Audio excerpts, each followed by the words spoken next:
ಇಡೀ ದೇಶವನ್ನೇ ಬೆಚ್ಚಿ ಬೀಳಿಸಿದಂತಹ ಪಹಲ್ಗಾಮ್ ಉಗ್ರ ದಾಳಿ ಪ್ರಕರಣ ಪಾಕಿಸ್ತಾನದಲ್ಲೇ ಹುಟ್ಟಿಕೊಂಡಿರುವಂತಹ ಹೊಸ ಭಯೋತ್ಪಾದಕ ಸಂಘಟನೆ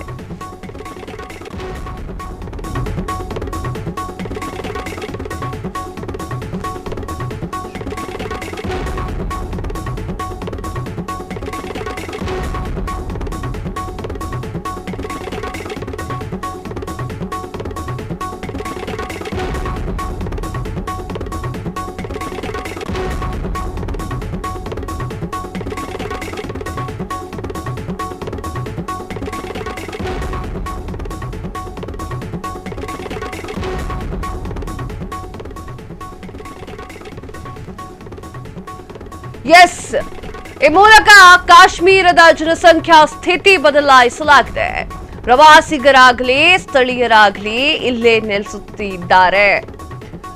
ಅಕ್ರಮವಾಗಿ ಇಲ್ಲೇ ನೆಲೆಸುತ್ತಿರುವವರ ವಿರುದ್ಧ ಹಿಂಸೆ ಮುಂದುವರಿಯುತ್ತಿದೆ. ಕಾಶ್ಮೀರ ದಾಳಿಯ ಬಳಿಕ ಟಿಆರ್ಎಫ್ನಿಂದ ಹೇಳಿಕೆ ಬಂದಿದೆ. ಪಾಕಿಸ್ತಾನದಲ್ಲೇ ಹುಟ್ಟಿಕೊಂಡಿರುವಂತಹ ಹೊಸ ಭಯೋತ್ಪಾದಕ ಸಂಘಟನೆ, ಆ ಸಂಘಟನೆಯಿಂದಲೇ ನಿನ್ನೆ ಭಯೋತ್ಪಾದಕ ದಾಳಿ. ಲಷ್ಕರ್ ಇ ತೊಯ್ಬಾ ಮತ್ತೊಂದು ಸಂಘಟನೆಯಿಂದ ದಾಳಿ. ಪ್ರತಿರೋಧಿ ಪಡೆ ಟಿಆರ್ಎಫ್ ಹೆಸರಿನಲ್ಲಿ ಒಂದು ದಾಳಿ. ಯಾವ್ದು ಹುಟ್ಟುಕೊಳ್ಳುತ್ತೋ, ಜನಸಾಮಾನ್ಯರನ್ನ ಸಾಯಿಸೋಕೆ ಅಂತಾನೆ ಒಂದೊಂದು ಸಂಘಟನೆಗಳು ಹುಟ್ಟುಕೊಂಡಂಗೆ ಕಾಣಿಸ್ತಾ ಇದೆ.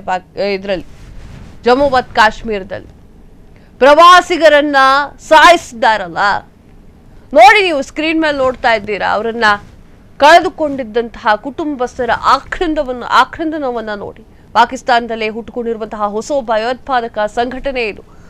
ಪಾಕಿಸ್ತಾನದವರು ಭಾರತವನ್ನ ಏನಾದ್ರೂ ಮಾಡಿ ಶತಾಯ ಗತಾಯ ಹಿಂಸೆ ಮಾಡಾದ್ರೂ ಭಾರತವನ್ನ ಗೆಲ್ಲುವಂತಹ ಶಪಥ ಮಾಡಿದ್ದಾರೆ.